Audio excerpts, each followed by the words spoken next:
কাজের প্রয়োজনে গিয়েছিলাম ঢাকা বিশ্ববিদ্যালয়ে। তো ঢাকা বিশ্ববিদ্যালয়ের রেজিস্ট্রার ভবন কোনো একটা গোলকধাঁধার থেকে কম নয়।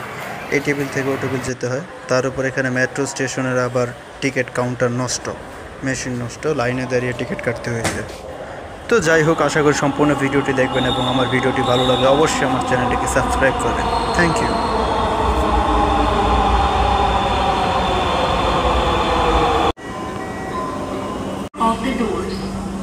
শ্যামলি হয়ে যাবেন আর নাইলে দুইটা